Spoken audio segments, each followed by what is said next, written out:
Buenas a todos. Buenas. Bueno, estamos 6 personas, basta con eso, arranquemos para que nos rinda y no tengamos 1 hora y media, son las 4:14, o sea, a las 5 y algo, 5:30 podría estar bien, ¿vale? Listo, profe. Vale.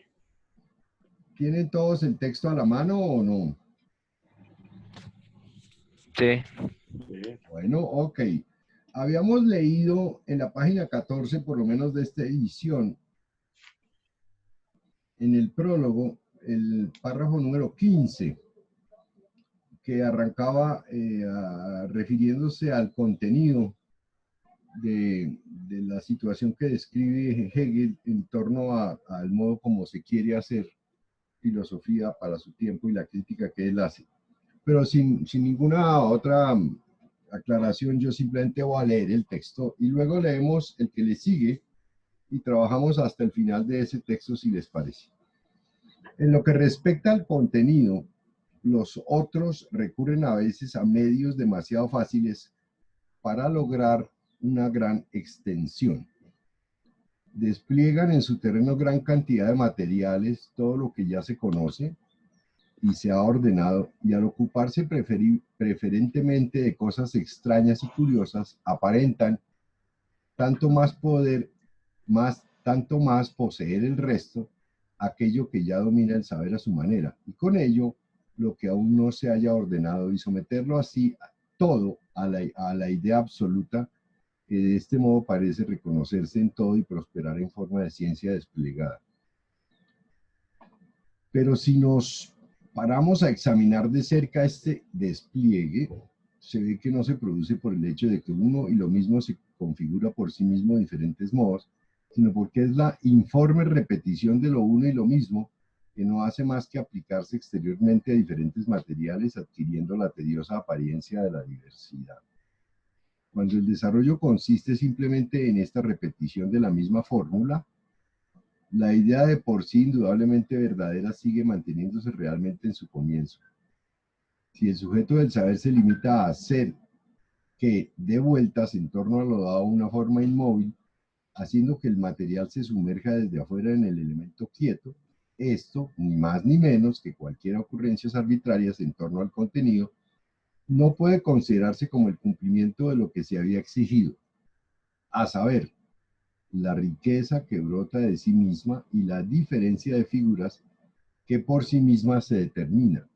Se trata más bien de un monótono formalismo que, si logra establecer diferencias en cuanto al material, es sencillamente porque éste estaba ya presto y era conocido. Y trata de hacer pasar esa monotonía y esta universalidad abstracta como lo absoluto. Asegura que quienes no se dan por satisfechos con este modo de ver revelan con ello su incapacidad para adueñarse del punto de vista de lo absoluto y mantenerse firmemente en él. Así como otros casos, la vacua posibilidad de representarse algo de otro modo bastaba para refutar una representación, y la misma mera posibilidad del pensamiento universal encerraba todo el valor positivo del conocimiento real.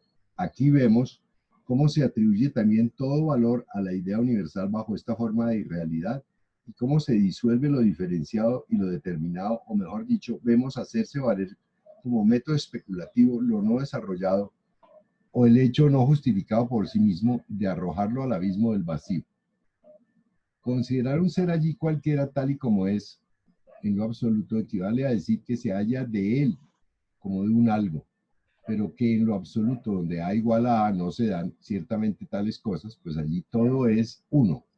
Contraponer este saber uno, de que en lo absoluto todo es igual al conocimiento, diferenciado y pleno, o que busque y exige plenitud, o hacer pasar su absoluto por la noche en la que, como suele decirse, todos los gatos son pardos, es la ingenuidad del vacío en el conocimiento. El formalismo que la filosofía de los tiempos modernos denuncia y vitupera, y que constantemente se engendra de nuevo en ella, no desaparecerá de la ciencia aunque se lo conozca y se lo sienta como insuficiente, hasta que el conocimiento de la realidad absoluta llegue a ser totalmente claro en cuanto a su naturaleza. Ahora bien, teniendo en cuenta que la representación universal anterior al intento de su desarrollo puede facilitar la aprehensión de este, será conveniente esbozar aquí aproximadamente esta representación con el propósito al mismo tiempo de alejar con este motivo algunas formas cuyo empleo usual es el obstáculo para el conocimiento filosófico. Bueno, pues estamos, como dice el profesor Guillermo Moreno, en el mismo problema, en la, digamos, objeción que hace Hegel, y que se había iniciado en el párrafo inmediatamente anterior, cuando él dice que la ciencia está en sus comienzos y que no ha llegado todavía a tener no está completa, no se ha perfeccionado.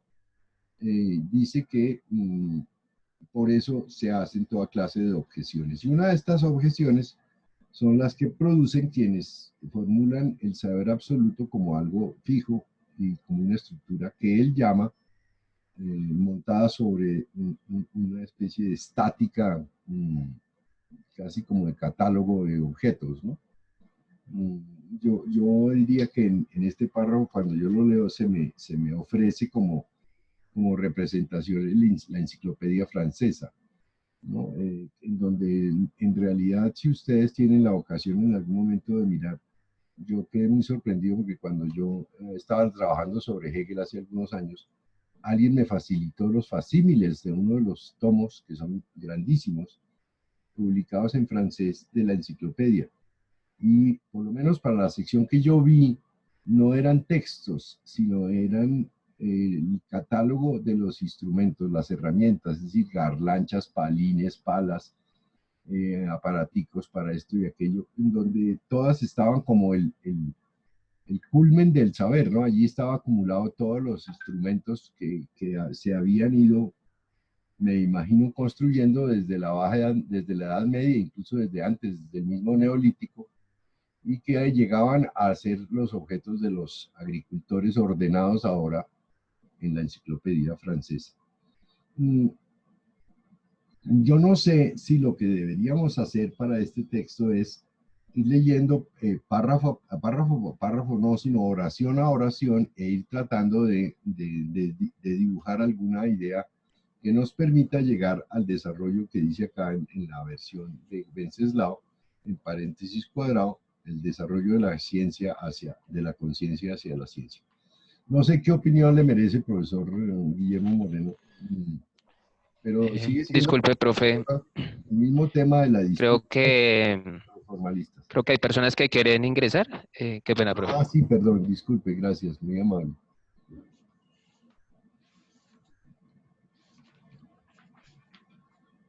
Creo que se están ya uniendo todos. Listo, Carolina Garzón, Liliana Rueda y Edwin Ruiz. Gracias, Andrés, muy amable.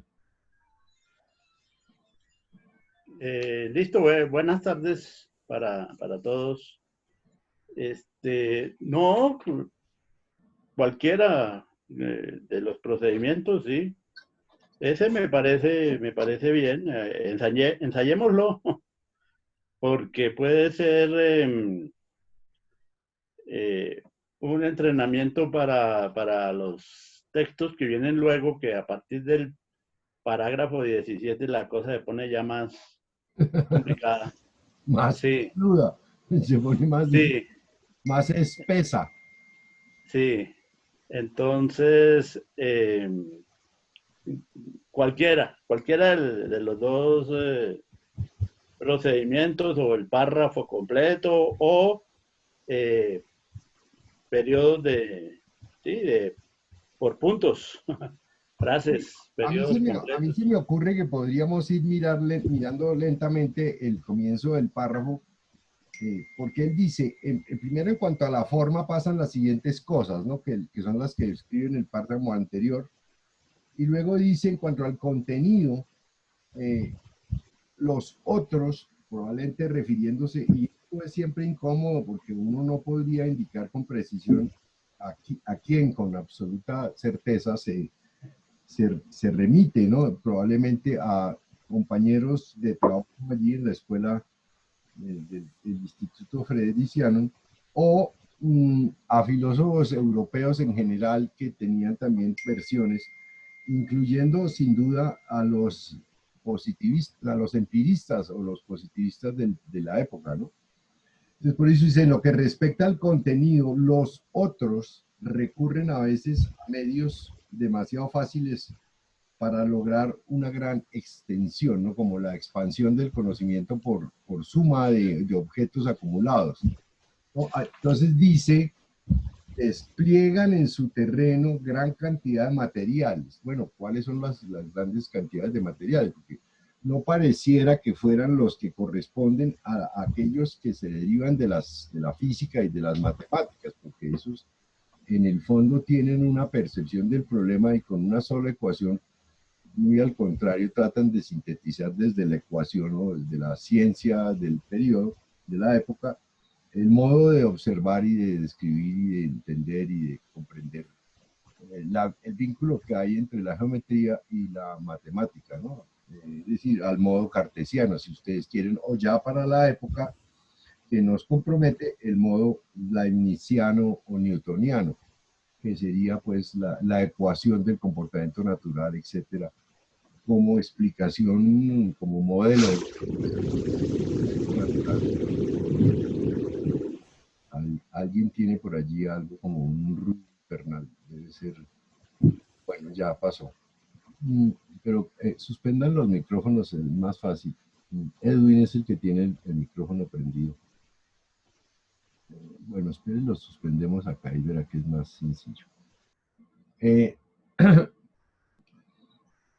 No sé si esta referencia sería mucho más directa a los derivados del empirismo, del positivismo, en principio del empirismo más que del positivismo, porque el positivismo intenta ser, hasta donde comprendo, una estructura que unifique en el lenguaje aquello que es lo esencial y que constituye el fundamento de toda posible experiencia. Las cosas a la mano, ¿no? Pero dice, despliegan en su terreno gran cantidad de materiales, todo lo que ya se conoce y se ha ordenado, y al ocuparse preferentemente de cosas extrañas y curiosas aparentan tanto más poder el resto aquello que ya domina el saber a su manera, y con ello lo que aún no se haya ordenado y someterlo así a toda la idea absoluta que de este modo parece reconocerse en todo y prosperar en forma de ciencia desplegada. Pero bueno, también puede ser a los matemáticos. No sobra imaginar que la ecuación termina, la de Newton, que era un simple intento de lenguaje, un simple intento de construcción desde la matemática, se convierta en ley de la naturaleza, ¿no? Que se universalice con tal fortaleza que se convierta en la única explicación. Y en el fondo es más una estructura derivada del comportamiento de la subjetividad, puesta como experimento frente a las cosas del mundo y organizada como verdad objetiva para todos los casos, ¿no? Entonces, esa labor del entendimiento termina por no ser, como lo voy a decir en los próximos párrafos, reflexionada, ¿no? Sino más bien es una estructura de poner una forma y a través de esa forma intentar derivar de allí, de ella, todo el contenido. Eso podría yo imaginar de esta primera parte, si le parece, profesor Guillermo, métale el diente a ver qué ve usted ahí. Sí, en la pasada ocasión ya nos habíamos referido un poco a esto. Yo realmente sí sigo sin identificar con precisión a qué grupo se esté refiriendo. De todas formas, habíamos dicho que la división esencial de esos dos grupos era los unos, los que estaban esperando una especie de desarrollo y de afirmación del nuevo saber, que a la larga es el saber del espíritu, pero que no veían o no consideraban que Uy, se hubiese logrado plenamente y se aburrían con esa situación y prácticamente se callaban frente a los otros. Y esos otros que pretenden ya tener un conocimiento cierto, efectivo, inmediato de lo que es, podían de una parte identificarse con Schelling y gente afín a Schelling. Sin embargo, lo que dice Guillermo a mí me parece bien sensato, pero no sabría cómo articularlo con los del grupo de Schelling. Es decir, ahí radica para mí, pero es completamente caso de desconocimiento exacto de a quién se dirige Hegel. Pero uno ve que también cabe la crítica a aquellos que consideran que ya hay un saber que se puede hacer valer por sí mismo, y en ese caso sí están los ilustrados y lo que Guillermo señala del trabajo del enciclopedismo, no, en el que se puede encontrar una confianza ya establecida, que se considera sólida respecto a ese saber, al saber que precisamente aporta la razón, el conocimiento, hay una seguridad, una confianza muy, muy fuerte en la razón, y entonces pareciera que desde esa perspectiva, pues la gente se tranquiliza relativamente de una manera muy sencilla, como que pareciera que ya todo puede ser conocido, todo puede ser organizado, justamente adiós a la superstición, adiós a la fe. Se requiere un proceso de integrar todo lo que sea susceptible de saber alrededor de esa razón y darle con una aparente consistencia. Entonces yo estaría de acuerdo con esa interpretación también de Guillermo. Pero lo único que veo es que a ese lado también están los de Schelling. Entonces no precisaría yo bien si se trata a los unos, a los otros o a ambos, que es posible que ese caso sea. Y porque lo que dice ahí todo es concordante con la interpretación que acaba de hacer Guillermo. Ahora, a mí me llama la atención, profesor Moreno, una cosa que creo, por lo menos es la imagen tradicional que se tiene de quienes nos ocupamos de vez en cuando de Hegel, y es la imaginar que precisamente después de Kant, el proyecto de Hegel es el de poder organizar, minuto, admitimos aquí a dos personas más. Hegel está ocupado por ver, dicho de manera sencilla, algo así como si Platón planteó el problema de la experiencia y la objetividad de la matemática, si Aristóteles se interesó por el conocimiento de formular, digamos, reconstruir el conocimiento de la naturaleza, si su sobre la realidad es la de tener, digamos, un conjunto de saberes sobre la medicina, etcétera, etcétera.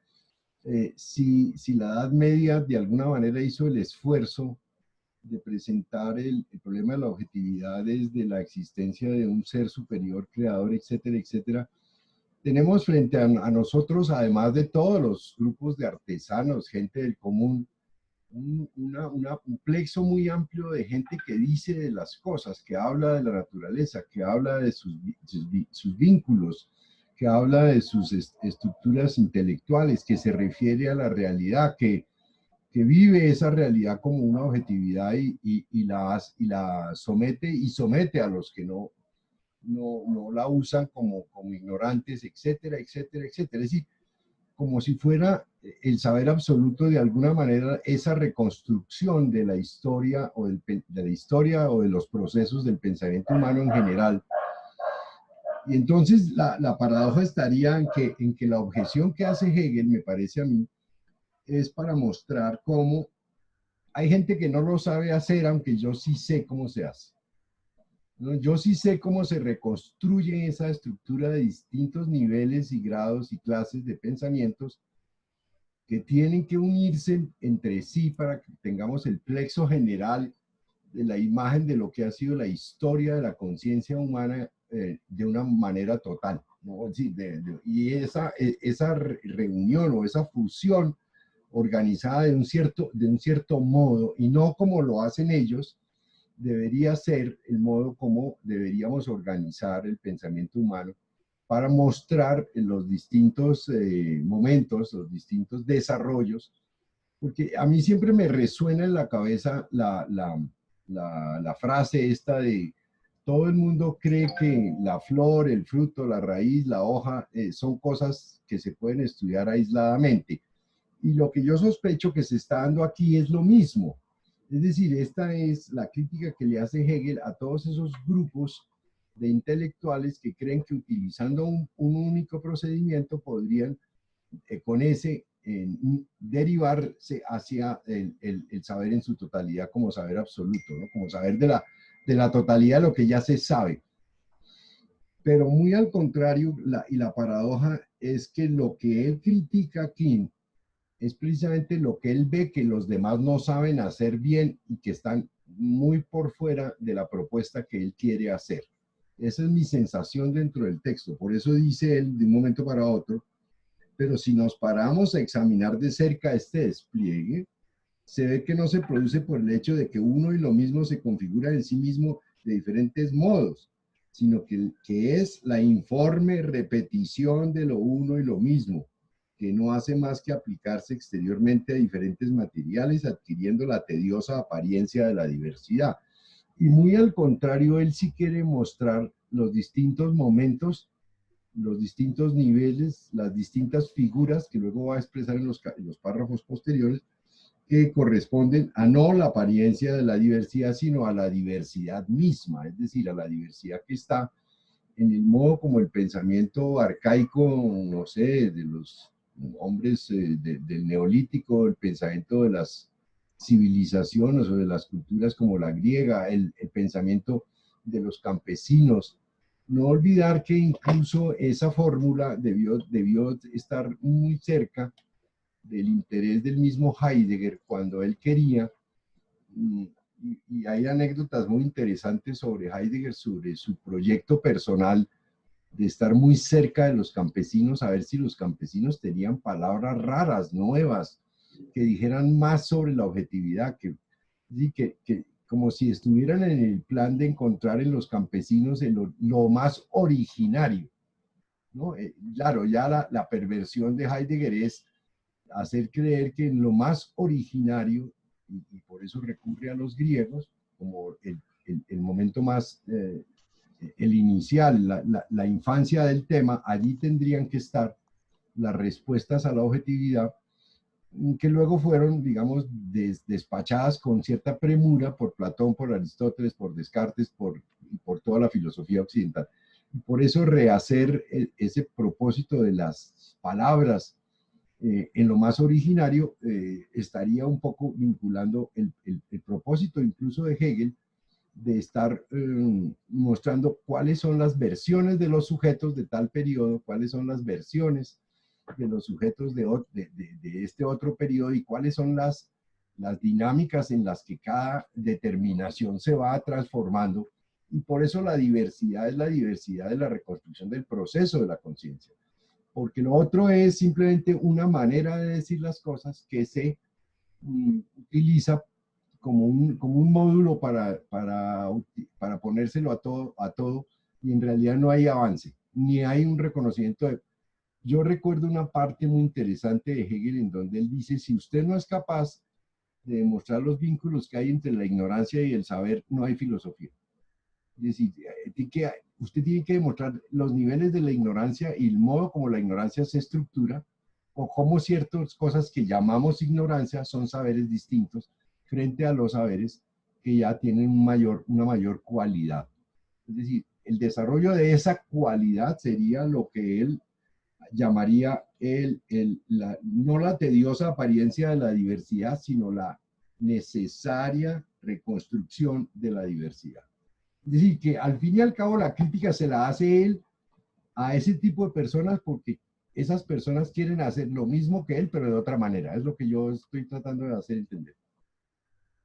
A ver, Guillermo, no, yo ahí tengo otra opinión que incluye en parte de eso, pero a mí se me hace que lo de Hegel va, si bien es cierto, pues se refiere a eso, a esa manera, a esos enfoques. El problema es mucho más profundo, mucho más serio. Porque en estos párrafos está preparando, me parece a mí, el párrafo 17, que he señalado yo que es el comienzo de la parte sustanciosa y sustancial ya del pensamiento de Hegel. Es decir, a partir de ese párrafo, Hegel va a presentar su propia posición. Y el problema acá, si lo ligamos con la discusión final que tuvimos en la pasada ocasión, el problema acaba de adquirir una, ¿cómo la llamamos? Una consistencia, una especie de decantación de carácter ontológico. Es lo que yo veo. A ver, porque es que no es solo tratar de organizar esos saberes que existen y que unos individuos pretenden organizar de una determinada manera sin poder mostrar, por ejemplo, los vínculos entre la ignorancia y el conocimiento, o los vínculos incluso que hemos insistido en eso a propósito del concepto, porque esa es una característica, los vínculos de necesidad, de ligazón de los distintos saberes, porque aquí se ven reunidos, agrupados, pero no obedeciendo a una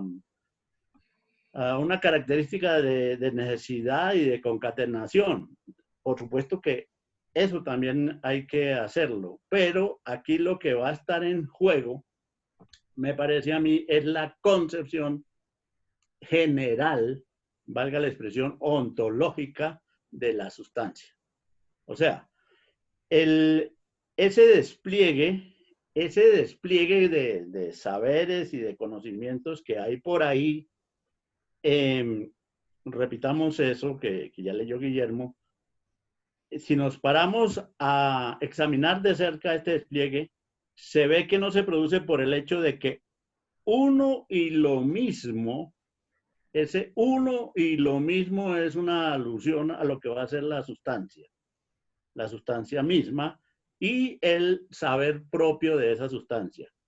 No se produce por el hecho de que uno y lo mismo se configura por sí mismo de diferentes modos.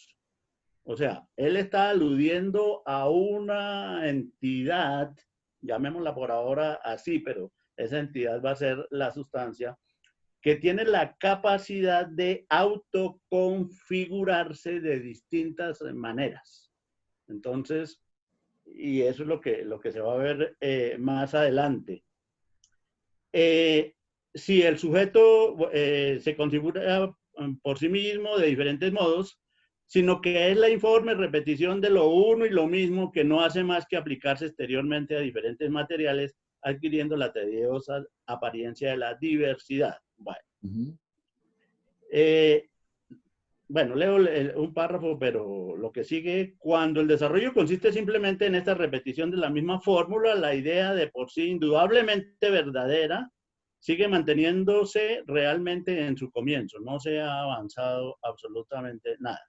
Ahora, viene esta expresión: si el sujeto del saber, el saber mismo y quien sabe, se limita a hacer que dé vueltas en torno a lo dado, una forma inmóvil de clasificación, si se quiere, de esos saberes, haciendo que el material se sumerja desde fuera, o sea, el conocimiento que se tiene es exterior a ese mismo sujeto del saber, haciendo que el material se sumerja desde fuera en este elemento quieto, que es un supuesto saber que ya que se conoce y se domina.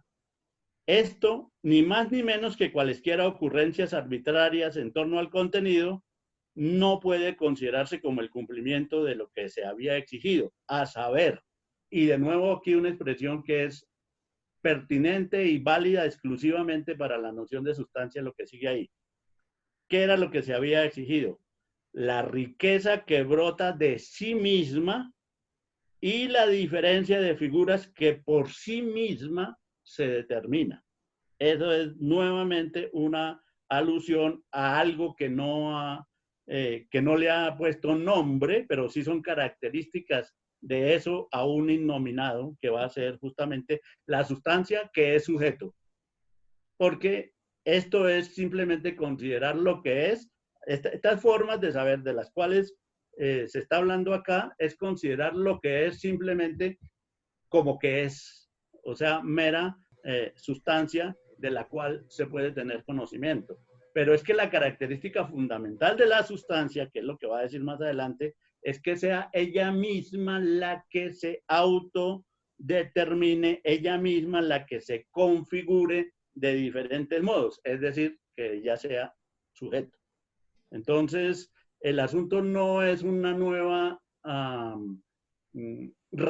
no es solamente una nueva, mera reorganización del saber, sino un cambio radical de perspectiva, Sí, que es, en mi opinión, lo que él está criticando a estos otros. Es más, yo creo que como ya está leído, podemos seguir con el párrafo 16 y decir algunas cosas. Eso que se está haciendo, ese saber que se está trabajando, ese saber ya supuestamente configurado, establecido, sólido, que reagrupa alrededor de él todo lo que es susceptible de ser reagrupado y sabido de esa manera exterior,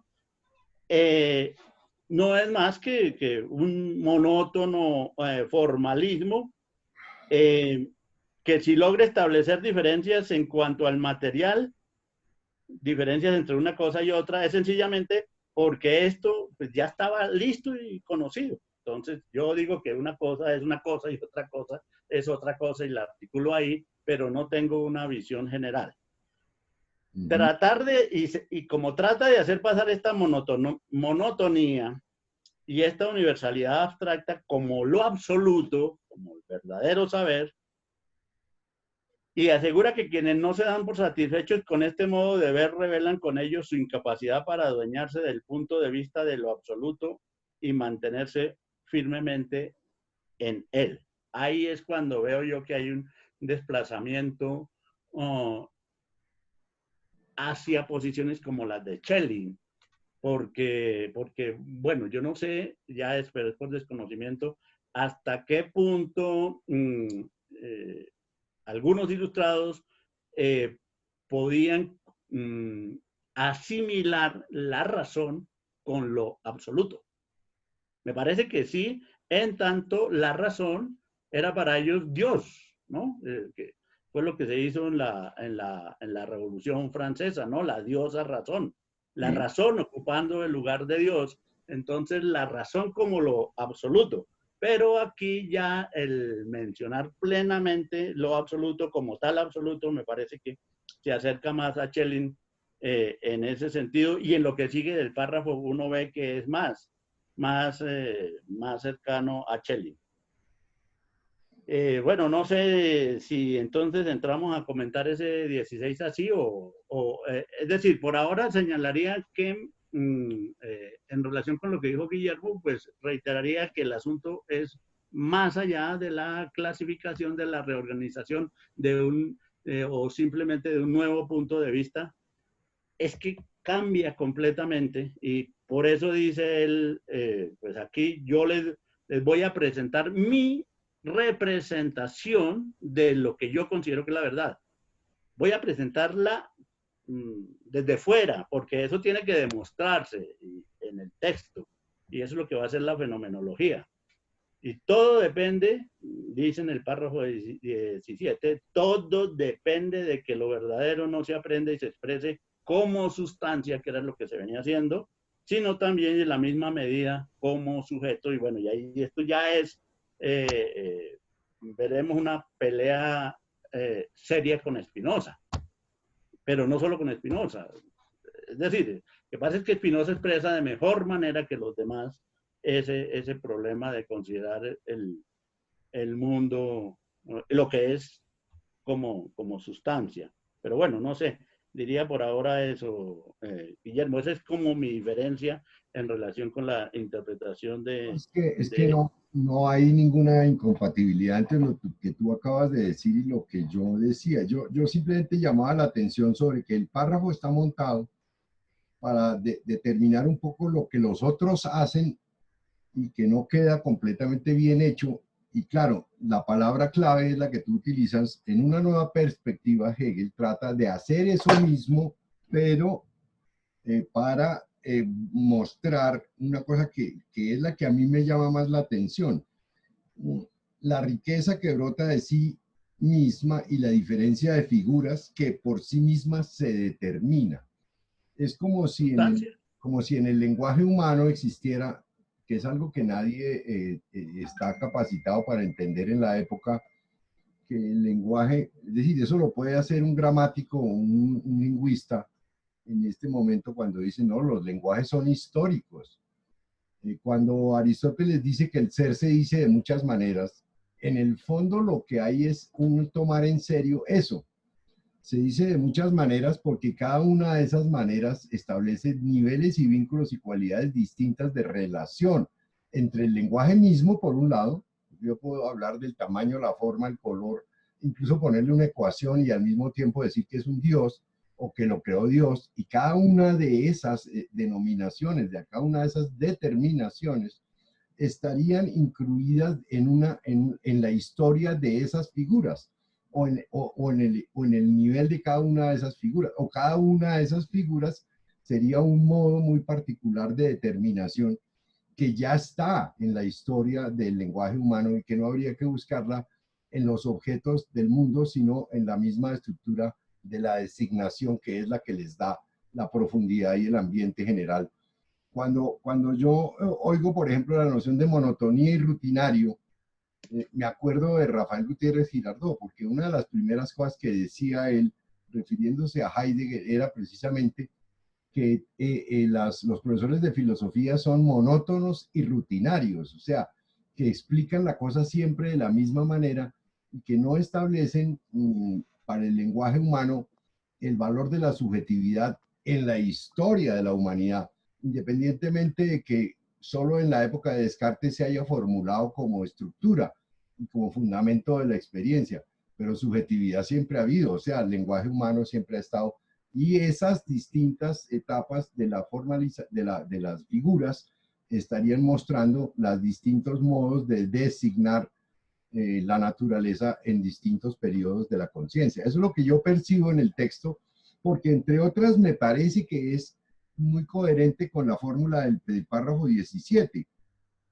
Y adelantémonos, ¿no? Según mi modo de ver, que deberá justificarse solamente mediante la exposición del sistema, todo depende de que lo verdadero no se aprenda y se exprese como sustancia, que sería la historia de las determinaciones, sino también y en la misma medida como estructura histórica que ahora la subjetividad asume porque se hace consciente de su responsabilidad en todo el proceso, no solamente para el siglo XVI, XVII, XVIII, sino que desde siempre ha sido la subjetividad, el sujeto el que ha dado, a pesar de que no sea consciente de su propia habilidad, ¿no? Eso es lo que yo percibo. Digamos, yo veo el texto muy compacto de esa manera, ¿no? Aquí me entró una llamada, entonces me ocupo. Pero sigue, Guillermo. Aló. Listo, listo. Aló. Yo creo que, pues miremos el 16 y con eso, pues nos colocamos a puertas del 17, aunque creería que de todas formas hay que parar un momentico antes de... Podemos leer el 17 si nos alcanza el tiempo y de todas formas sugeriría parar un momento ahí para saber qué hemos hecho hasta ese párrafo donde Hegel va a decir todo va a depender de esto y va a empezar a explicar eso. Bueno, entonces yo agregaría lo de el párrafo 16, que, bueno, lo que ya se dijo, que quienes asumen esa posición que él viene criticando en el 15, consideran que los demás no están en condiciones de apropiarse de lo absoluto, son incapaces, es un problema de capacidades, es un problema de mera inteligencia. Y Hegel va a decir que no es eso, es porque va a haber un nuevo enfoque diferente, se va a hablar de un nuevo enfoque, el de la sustancia sujeto. Pero bueno, así como en otros casos, la vacua posibilidad de representarse algo de otro modo bastaba para refutar una representación, o sea, lo que él siempre ha dicho, una representación se refuta con otra representación y todos empatados. Quedamos igual, no hay gran cosa. Y la misma mera posibilidad, el pensamiento universal, encerraba todo el valor positivo del conocimiento real. Aquí vemos cómo se atribuye también todo valor a la idea universal bajo esta forma de irrealidad, de una forma precisamente en que no existe.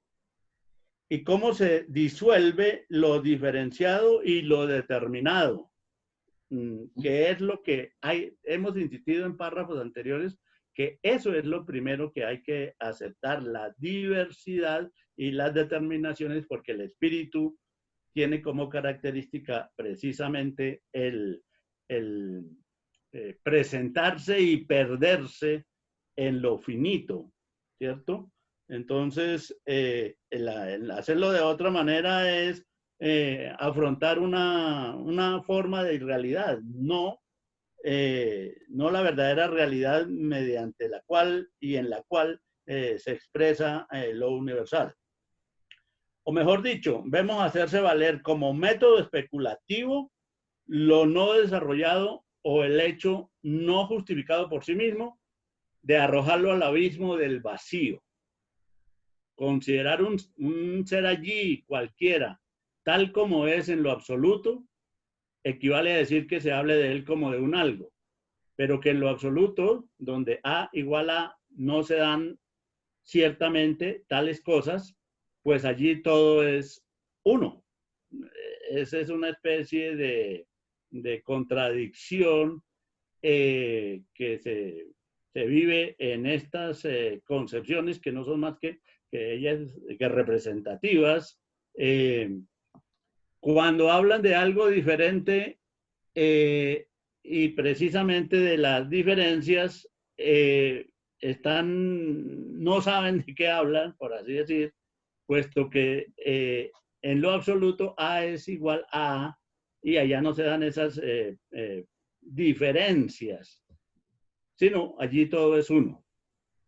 Contraponer este saber uno de que en lo absoluto todo es igual al conocimiento diferenciado y pleno, o que busca y exige plenitud. O sea, contraponer esa visión de lo absoluto al conocimiento que diferencia y que quiere plenificarse, es lo mismo que hacer pasar su absoluto por la noche en la que, como suele decirse, todos los gatos son pardos. Es la ingenuidad del vacío en el conocimiento. Sigue siendo un formalismo y yo agregaría ahí lo que me interesaría destacar de ese párrafo es la parte final. Ahora bien, teniendo en cuenta que la representación universal anterior al intento de su desarrollo puede facilitar la aprehensión de este, será conveniente esbozar aquí aproximativamente esa representación con el propósito al mismo tiempo de alejar con este motivo algunas formas cuyo empleo usual es un obstáculo para el conocimiento filosófico. Entonces, lo que ya habíamos dicho, Hegel va a presentar su propia representación de lo que es. O sea, yo considero que lo que es lo siguiente, que es lo que va a hacer a partir del párrafo 17 en adelante. Lo voy a hacer de manera representativa, aproximada, y tiene el propósito de ya ir alejando una serie de cosas que son un obstáculo para el conocimiento filosófico.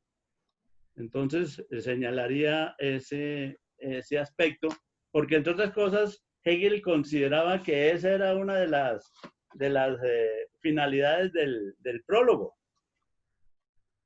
Hay un artículo,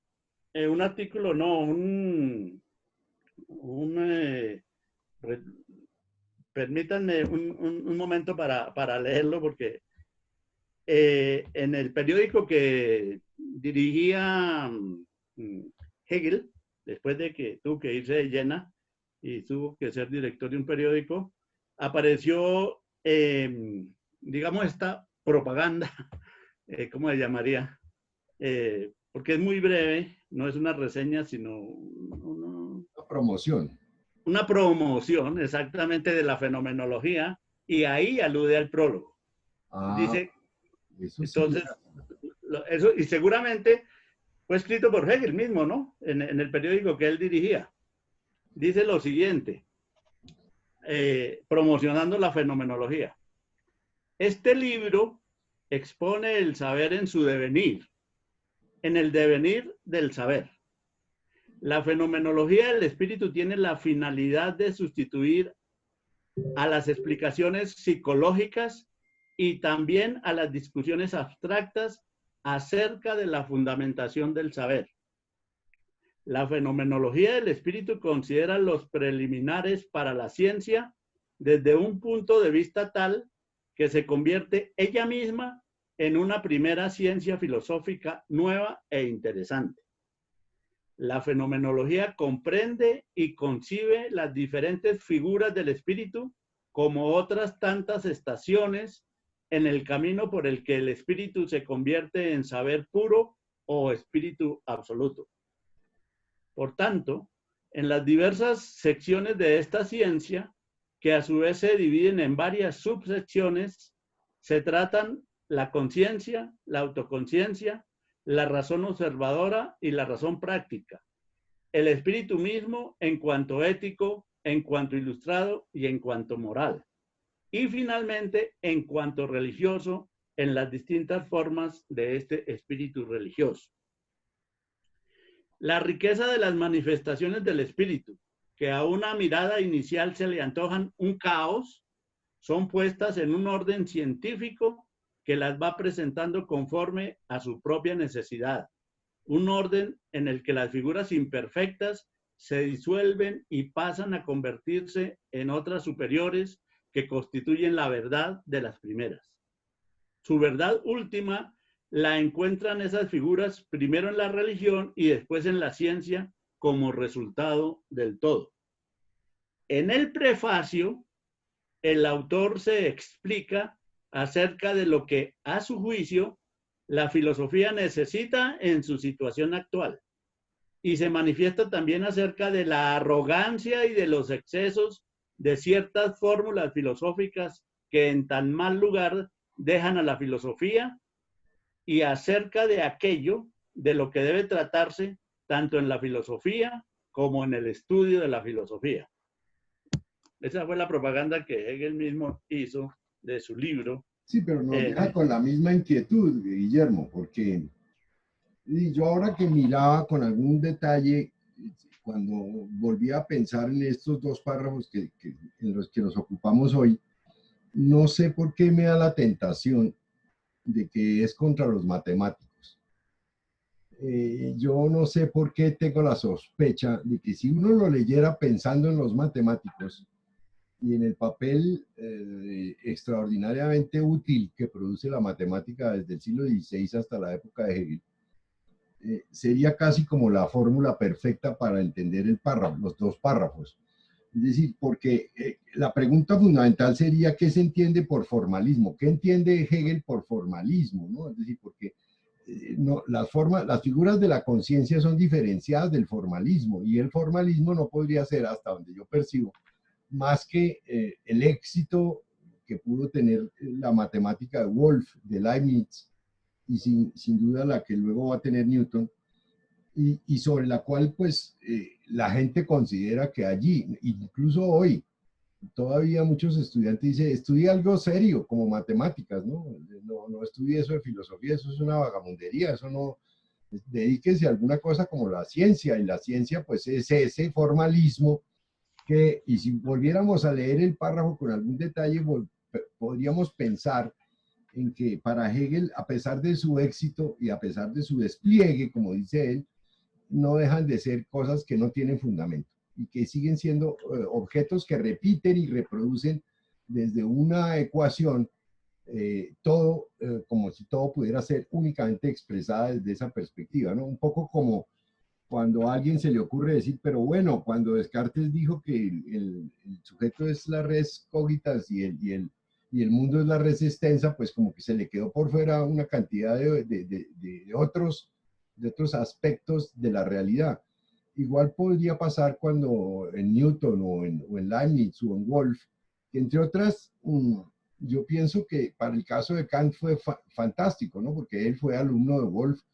Incluso en la biografía que hace Cassirer, se dice que lo serio para alguien que fuera al colegio fideiciano era tener vínculos muy cercanos con Wolff, y que lo que en realidad en buena parte de la educación de Kant, yo me imagino que la que seguía, había un ambiente matemático muy extenso y los profesores se dedicaban expresamente a la formación matemática, ¿no? A la formación de esas cualidades con las cuales se podía hacer experiencias, que la matemática era criterio de objetividad.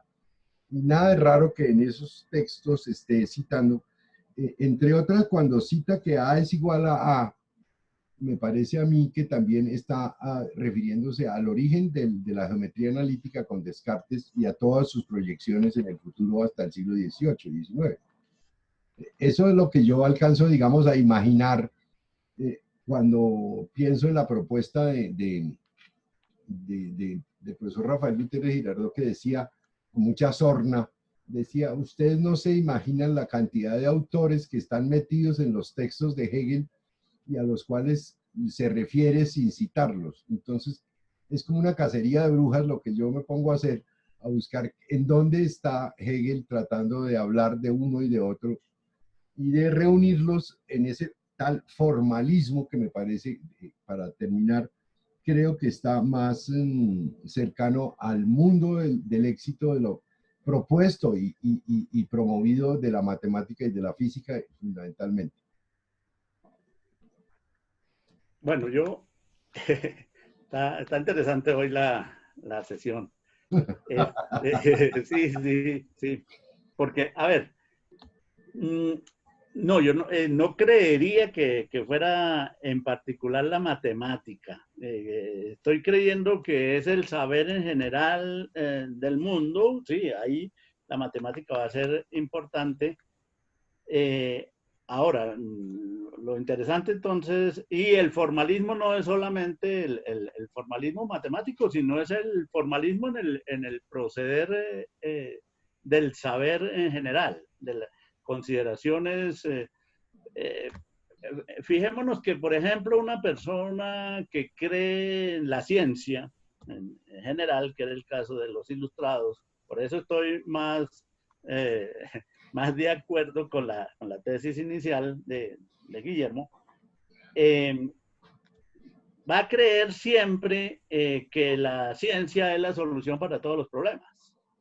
Que todo depende de que se logre meter, y más en esa época, ¿cierto? Del surgimiento de las ciencias, de una gran fe en la ciencia, de una buena esperanza en la ciencia. Entonces, todo va a ser posible de aclararse en la medida en que podamos tener un conocimiento científico, con unas reglas, ¿sí? Vale, matemáticas, formales, con una serie de consideraciones ahí propias, por ejemplo, de no contradicción, lógicas, etcétera. Y todo se va a aclarar a partir de poder incluir pues todo dentro de ese saber. Y diría que sí, que ahí está la matemática, pero no exclusivamente, máxime cuando Hegel le va a dedicar después 5 párrafos aquí en el prólogo a la matemática, ¿sí? Y a las verdades de la matemática. Y va a hacer la crítica fundamental en relación con la matemática, en principio, al proceso de demostración y de prueba de las matemáticas, sí, que es una demostración que se hace en las matemáticas que es exterior al asunto mismo, ¿no? Al problema que se está resolviendo, y que se pierde, que no surge del mismo teorema que hay que demostrar. No surge esa prueba, sino que la prueba se hace exterior y lo demuestra efectivamente. Pero una vez demostrado, esa demostración se vuelve, dijésemos, exterior. Es exterior desde el comienzo. Y de hecho es que sobre un teorema puede haber varias demostraciones, ¿sí? Por ejemplo. O sea, no hay un carácter de necesidad en la relación entre el teorema y la demostración que se hace del mismo teorema, porque se puede hacer una demostración, otra, ¿y cuál es la necesaria? Pues si todas esas demostraciones logran demostrar el teorema, pues lo que es necesario es la demostración, pero el tipo de demostración, los pasos de esa demostración no son necesarios. Entonces, él le va a dedicar a la matemática aquí 5 párrafos a las llamadas verdades matemáticas. Y bueno, y al problema de la relación con el tiempo y el espacio. En particular con el espacio. Pero el formalismo no sería solamente el matemático. Yo creo que se puede proceder de manera, de pronto podríamos tener otro nombre, una especie de mecanicismo en las explicaciones racionales. Ajá, tal cual, sí. ¿Cierto? Que la gente tiene para meter dentro tiene una concepción de lo que es la razón y todo trata de incluirlo ahí. Entonces, me parece que el modelo. Exacto, hacer encajar. A eso es lo que también podemos entender aquí por formalismo, no necesariamente el formalismo de los procedimientos matemáticos. Bueno, pero era eso. Hagamos un pare táctico, estratégico y de servicio a las preguntas, porque hoy estuvo entretenido y pueden que se les haya ocurrido cosas. Esperemos que hayamos, es decir, siempre el proceso de estas charlas con el texto a la mano es que es un reto a la inteligencia en el sentido en que, es decir, reflexionar con Hegel ya con esta precisión en cada uno de los párrafos no es tan fácil. Yo siempre veo que los profesores de filosofía recurren a hacer generalizaciones. El estar involucrado con los párrafos nos obliga a referirnos a los párrafos y eso ya es un drama intelectual para quien se ocupa de esto. Es decir, para darnos un homenaje a Guillermo y a mí que nos ponemos frente a ustedes para tratar de entender un autor tan complejo y tan extraordinario como Hegel, pero que también para nosotros, no crean, no requiere un cierto esfuerzo, ¿no? De exposición y de claridad y etcétera. Entonces, con esa aclaración de auto-homenaje a nosotros, quisiera que ustedes preguntaran. Pues porque algo de divertido tiene que ser también, ¿no? O sea, no puede ser también tan aburrido. Alguien, por favor, Andrés, Amaru, Angie, Eduardo, Edwin, Steven, si por favor tienen alguna inquietud sobre lo dicho hoy. Estamos, aunque no lo crean, sobre la 1:20. El tiempo corre a una velocidad extraordinaria. Bueno, opiniones de los afectados. Eduardo, usted es un afectado como matemático físico, así que yo espero que por lo menos te fortifique. No, pues, profe, es que yo creo que de cierta manera, ¿cierto? Cuando estaba hablando usted hace ratito de de la condición de A igual a A, ¿cierto? Que el profe Guillermo Moreno decía que esas contradicciones, ¿cierto? Cuando se habla de diferencias, en el absoluto está diciendo lo mismo, ¿cierto? O sea, estamos diciendo que A es igual a dentro de esas diferencias. Entonces, pues bueno, el conjunto de las matemáticas como tal, ¿cierto? Genera un montón de axiomas y de cosas que siempre se quieren, de cierta manera, demostrar, ¿cierto? Pero esas demostraciones tienen demasiadas fórmulas o demasiadas formas para hacerse, ¿sí? Y ese carácter de demostrar quiere decir que no hay una sola forma de ver un solo problema, ¿sí? Y ese mismo problema es el que, no sé, se plantea aquí, me parece a mí, de cierta manera, ¿cierto? Y la condición de que no es reorganizar lo que ya está, ¿cierto? O bueno, sí, sería más bien reorganizar lo que ya está, pero agregándole cosas para poder entender lo que ya se ha dicho, ¿cierto? O sea, tenemos una reconstrucción y vemos matemáticas, si podemos decirlo de esa manera, ¿cierto? De un montón de criterios que ya teníamos, pero que de cierta manera, o sea, al reorganizarlos, se vuelve a repensar y ese repensar genera que se puedan sacar nuevas ideas y estas ideas comienzan a conjugar todo lo anterior, ¿sí? Como decía Newton, ¿no? Yo hice cosas interesantes, pero me paré sobre gigantes. O sea, es difícil no pensar en eso, ¿no? En este carácter. O sea, acá lo que se puede reconstruir a partir de todo el bagaje, no sé, de Hegel, si sería posible decirlo así, es que al recorrer toda la historia, ¿cierto? Está cogiendo todas las partes posibles para llenar ese todo y puede explicar el absoluto, que es al de que se está refiriendo cuando está diciendo que ese reguero de contradicciones generan que sea, no sé, como en este caso, A igual a A. Sí, o sea, entonces creo que eso ya hacía ya la discusión en cuanto a eso. Si es que acá hay una pelea directa contra, no sé, contra las ciencias, especialmente contra las matemáticas y contra la física, ¿no? Bueno, es que la razón por la cual yo, es decir, yo estoy de acuerdo con Guillermo en cuanto que el formalismo podría ser más amplio que las matemáticas, pero tengo la sensación de que la ciencia para algún periodo, y yo no estaría seguro si en el momento de Hegel se consideraba fundamentalmente la matemática entendida como físico-matemática, es decir, la ingeniería, la producción de aparatos, de instrumentos, de objetos. Recuerdo que en la enciclopedia él decía que a nadie se le ocurre imaginar que el termómetro o el barómetro sea un objeto filosófico tal y como lo decían los enciclopedistas. Como también el comentario que hace Hegel sobre que las matemáticas son sistemas de representación que no tienen fundamento, que ellos mismos no se saben de dónde vienen, como si fueran el producto de ciertas ocurrencias y no tienen el proceso de la construcción de los mismos criterios con los cuales se fabrica. Conjunto, reunión de elementos, elemento, todo lo que está en un conjunto. Entonces uno dice, hay alguna cosa en la que de verdad Hegel tiene razón. Es decir, o bueno, defino línea como la sucesión de puntos, defino círculo como no, es decir, las mismas ecuaciones de Descartes también son representaciones sobre las que uno casi como sacadas del sombrero del mago, ¿no? Yo sé que estoy diciendo tonterías cuando digo eso, pero porque deben tener un fundamento en la historia del pensamiento humano, pero la misma matemática no se obliga a pensarlas como el producto de un desarrollo de la conciencia hacia la formulación de un criterio con el cual puedan ser experiencias. Y sin embargo, lo que es paradójico, con esas construcciones se descubre la subjetividad.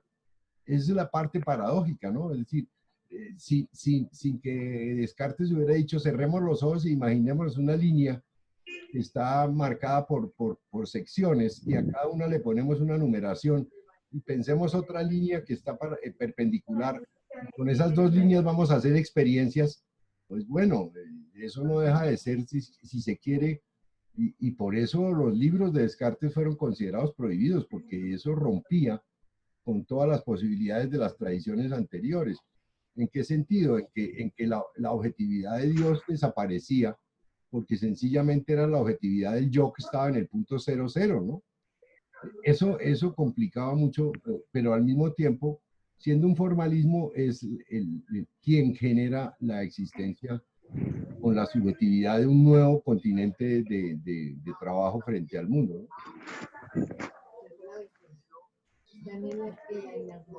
Bueno. Oiga, en el Museo Nacional están en una vaina sobre Chiribiquete, así que me los abandono.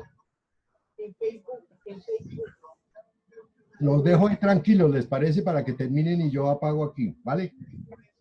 Al final. Sigan discutiendo, pero me voy para otra reunión que tengo que hablar. Imagínense. Es que unos 10 minuticos más, ¿cierto? Sí, no, lo que ustedes consideren, no hay problema. No, ¿cuánto va, Guillermo? Porque es que esto no debe ser muy largo. 1 hora y 22. Eso, 10 minutos más. Listo, vale.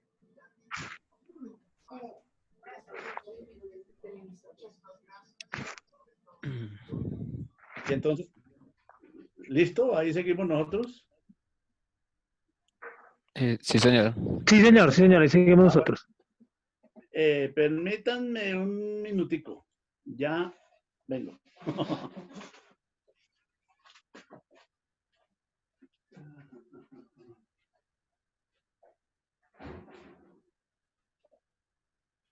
Bueno, profe Eduardo, ¿cómo es? Bueno, Andrés, usted póngase la número 10, es mi amigo. ¿Qué tal? ¿Cómo va todo? Bien, bien, bien, bien. Ya por fin terminé de trabajar esta semana. Uy, sí, y hay festivo, es interesante. Sí. Bueno, listo. Bueno, no sé, sería también como estos 10 minutos para que ustedes digan algunas cosas, sigan diciendo algunas cosas y así de lo que les haya llamado la atención y terminamos. Profe, es que su merced decía algo por ahí hace ratico, ¿cierto? Que no es una nueva forma de reorganizar todo, ¿cierto? Sino más bien una nueva perspectiva sobre lo que ya está. ¿Cierto? Pues bueno, está por ahí creo que en el texto y usted está diciendo algo sobre eso. Y entonces no entendí cuando usted dice que, o sea, no es tener una nueva, o sea, no es reorganizar todo, sino, o sea, sería como verlo de otra manera lo que ya está para comenzar a avanzar. Sí. Introducir ni más ni menos que otra noción de sustancia. Es eso. O sea, el problema no es cómo agotamos el saber sobre lo que es, el saber sobre la sustancia, sino que es necesario pensar la sustancia de otra manera, de una manera diferente. Y ese es el aporte de Hegel, pues absolutamente, diría yo que bestial, paradójicamente, Claro. porque no es una recomposición, reorganización del saber de la sustancia, sino concebir la sustancia de una manera radicalmente distinta a como se venía entendiendo lo que era sustancia. Y eso es otra cosa. Muy, muy, muy, muy diferente a organizar los saberes de otra manera. Oiga, aquí hay vacíos, en la ciencia hay vacíos que hay que llenar, etcétera. No es eso. O sea, profe, ¿qué se podría decir? O sea, ¿qué se podría decir que, no sé, de cierta manera esa reorganización, ¿cierto? O sea, esa nueva perspectiva que sea, es lo que genera que casi todo el siglo XIX, la ciencia como tal, o sea, estoy hablando de física, química, matemáticas, ¿cierto? Y la biología, termina siendo una forma diferente, de cierta manera, o sea, tener una perspectiva diferente para el avance en cuanto a todo lo que tiene que ver con las ciencias exactas y naturales. O sea, que se haga la relatividad, que se haga la mecánica cuántica, que se haga, por ejemplo, toda la teoría de partículas. Sí, o sea, una nueva reorganización de lo que ya estaba, no, sino más bien una nueva perspectiva de lo que tenemos. En parte, pero solo en parte. En parte porque esto que acaba de afirmar yo hace un rato del cambio de perspectiva y demás, podría parecer un cambio de paradigma, ¿cierto? Pero es mucho más que eso, pero más, radicalmente más. Y lo de la ciencia, pues es cambios, bueno, podemos utilizar por ahora esa noción, cambios de paradigma, pero dentro de la misma, o cambios de modelos dentro del mismo paradigma, podría ser, o si se quiere, cambios de paradigma en la ciencia, pero no, esto es algo completamente distinto. Más que cambio de paradigma, es un cambio de concepción general, total, absoluto de la realidad, de Dios, de lo que es. Entonces, la ciencia sigue siendo un saber de la naturaleza, digámoslo así, y hay distintos enfoques de cómo ese saber, si procede de los objetos, si por el contrario es un proceso de modelación, que se hace desde la teoría en relación con ese mundo de los objetos, qué es la verdad en ese caso, si la verdad se encuentra en los objetos y las teorías tienen que adaptarse a dichos objetos, si la verdad está en las teorías nada más y es completamente formal, por ejemplo, depende solamente de la consistencia de esas teorías internas, o si simplemente se sigue trabajando con la noción de adecuación entre esa realidad de la que se sabe algo y el saber que sabe de esa realidad. Pero eso sería para las ciencias, pero es que aquí es una noción completamente distinta porque es cambiar ni más ni menos la concepción de todo lo que es dentro de la cual siguen operando las ciencias. Por supuesto que van a ser afectadas por este cambio general de concepción. Pero es que aquí llegar a decir que la sustancia es sujeto, por eso es que yo les encarezco que de ahí para allá toca ya más despacio porque es más interesante, más denso, más apretado todo. A entender de otra manera iba a parecer rarísimo, completamente en otro nivel, del cual al comienzo y en el prólogo solo se va a tener una mera representación.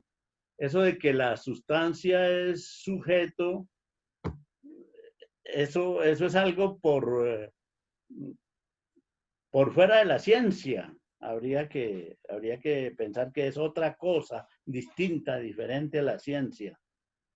Pues la pretensión de la filosofía, y en el caso de Hegel, es incluir los resultados de la ciencia que hayan sido obtenidos de la manera en que hayan sido, que hayan cambiado y demás, incluirlos dentro de esta perspectiva, pero es que aquí lo que hay es una perspectiva muy diferente, que no es la de la ciencia, porque es la perspectiva de la totalidad, del todo.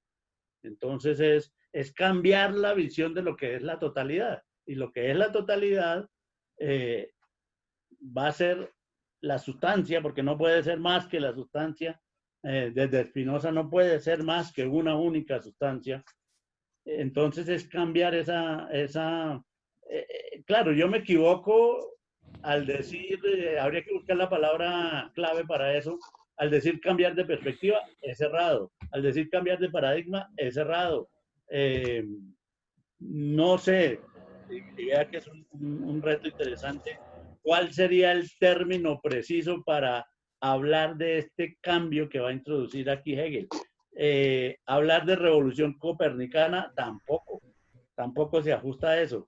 Es todo eso y más. Lo que va a hacer Hegel es más que una revolución copernicana, más que un cambio de perspectiva, más que un cambio de paradigma. Es algo distinto, diferente. Pues él simplemente lo diría es pasar de la representación al concepto, pero pasar de la doxa al episteme, podemos decir en terminología platónica, pero es mucho más y requeriría otro concepto, pensaría yo. No sé, de pronto está por ahí y en este momento no me viene a la mente, pero yo sé que decir cambio de perspectiva, no es simplemente eso.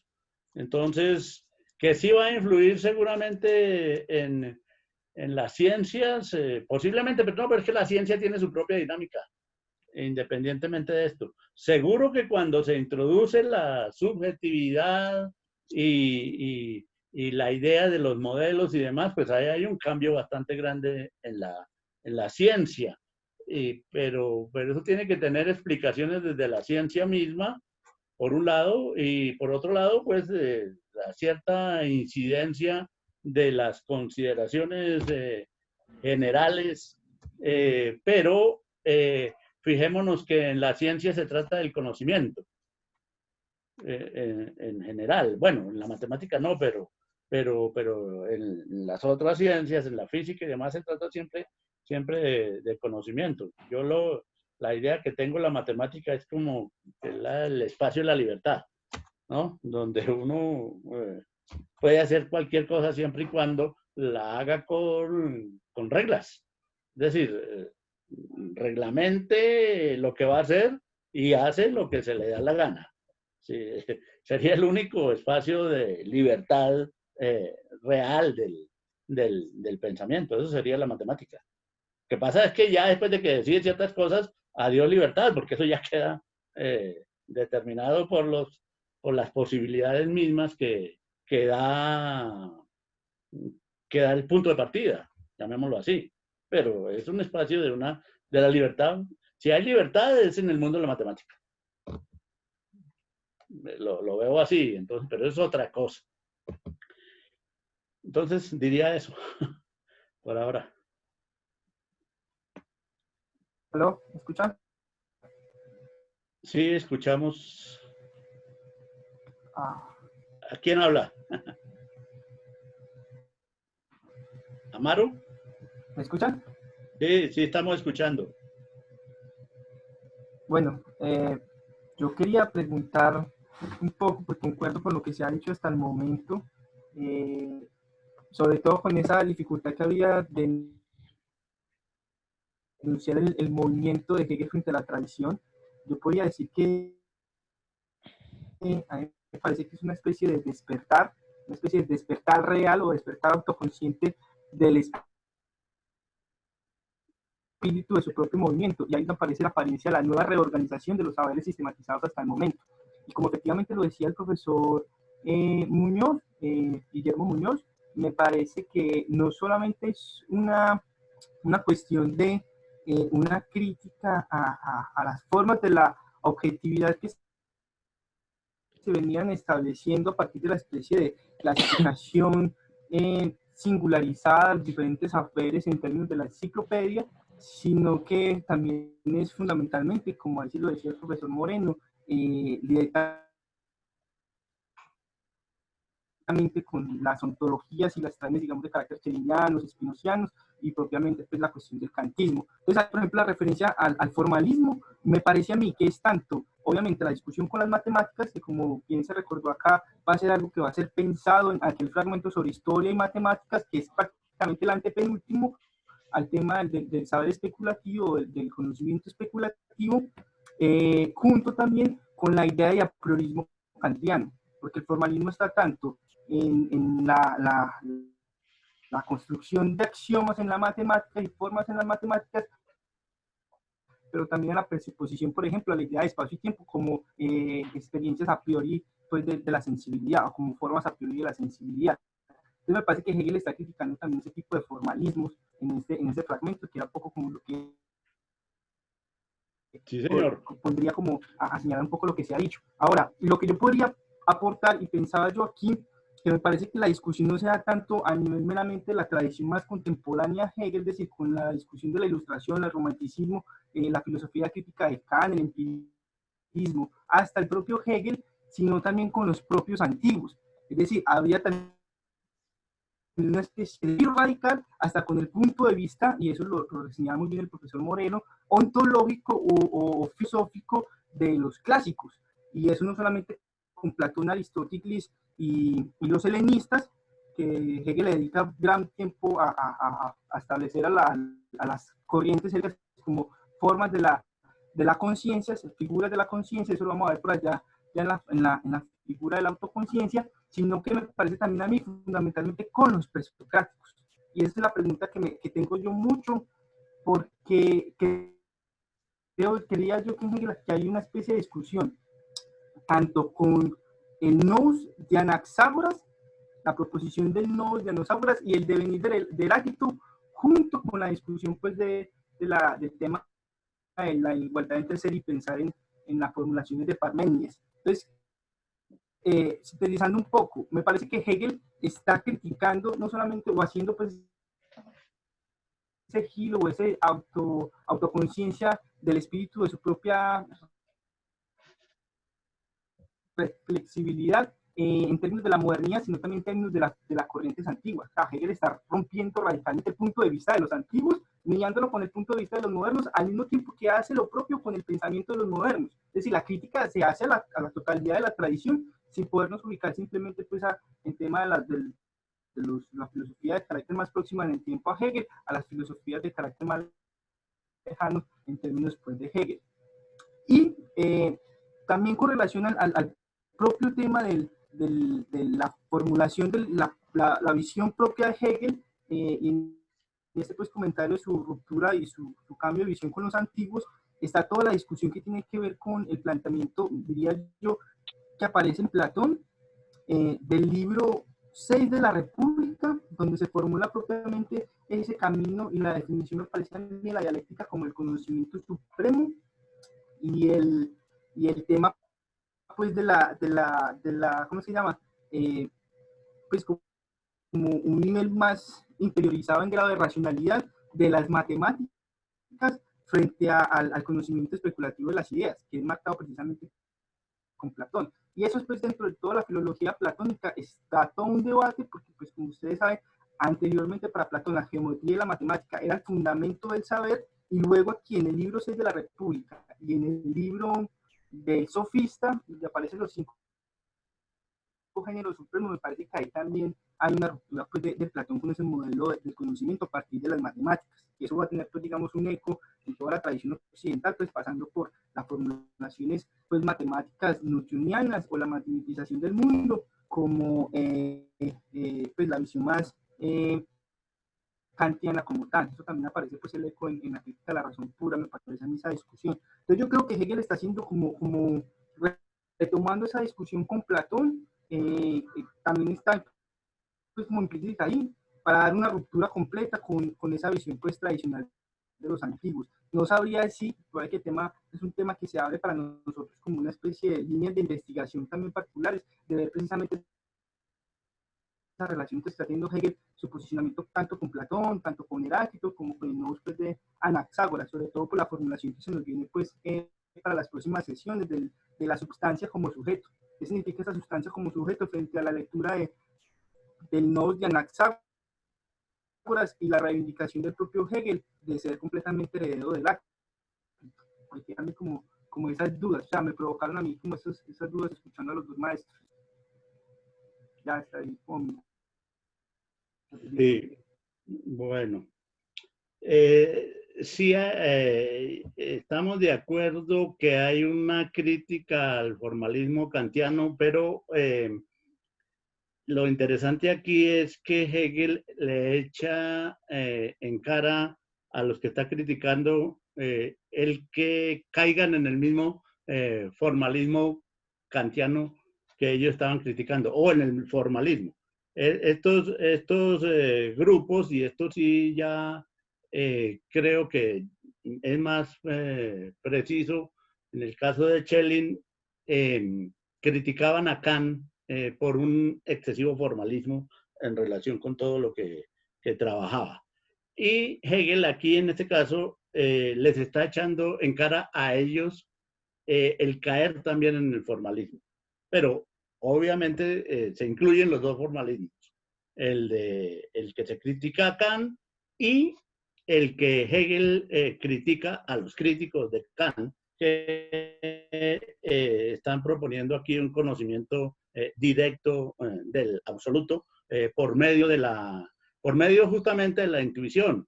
Y nosotros sabemos que en la historia del pensamiento y en particular también en la historia de las matemáticas siempre ha habido un antagonismo entre los intuicionistas y los formalistas a esos propósitos precisamente de trabajo en el mundo de la matemática. Lo otro de la crítica a los antiguos, ahí habría muchas cosas que tener en cuenta. Y como Amaru dice, son asuntos que ya se vienen a trabajar, porque de todas formas, yo creería que todo va a terminar luego del desarrollo del pensamiento occidental en la aparición de dos aspectos centrales. Sobre esto pues, vamos a volver en la próxima sesión, no hay ningún problema. ¿Cuáles son esos dos aspectos? De nuevo, Spinoza, que ha logrado sintetizar en la noción de sustancia única y la manera como funciona, por así decirlo, como está estructurada, o como diría él, es como se expresa esa sustancia de una forma que recoge absolutamente todo lo anterior a propósito de la tal sustancia, de dicha sustancia. Entonces, lo que pueda hacer Aristóteles o el caso de Platón más concretamente, o el nodo de Anaxágoras, pues van a ser mirados en la perspectiva que haya logrado pues agrupar Spinoza o condensar Spinoza en parte. Es cierto que Heráclito y Parménides son otra cosa también en ese mundo griego, significan otra vertiente. Es muy difícil unificar a los antiguos en una sola dirección, por así decirlo, en un solo paquete. Si por algo se caracterizan es por la diversidad en sus maneras de enfocar esa realidad y en sus maneras de concebir el saber de la misma. Entonces, hasta cierto punto, todo podría llegar a confluir con sus diferencias en la sustancia espinosista. Ese sería el primer punto. Pero ese es solo uno de los aspectos. El otro aspecto es evidentemente el de la subjetividad. La aparición de la subjetividad, el descubrimiento del papel de esa subjetividad, del obrar de la misma. Y el lograr, y esa subjetividad es tan importante porque va a ser la que va a permitir la concepción de la sustancia como sujeto. Entonces va a ser esa integración entre subjetividad y sustancia. Es lo que se va a trabajar en esa perspectiva. Entonces hay que tener presente todo eso. Yo diría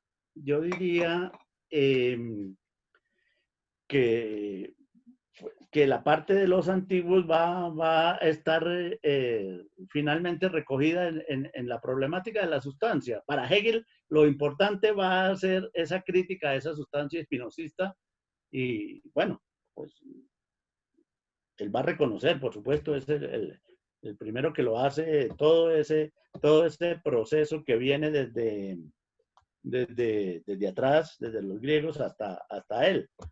Pero bueno, este sí es un asunto sobre el que volveremos, pero en particular se va a tratar de la unificación de la sustancia espinosista con el problema de la subjetividad. ¿Cómo lograr integrar esos dos aspectos?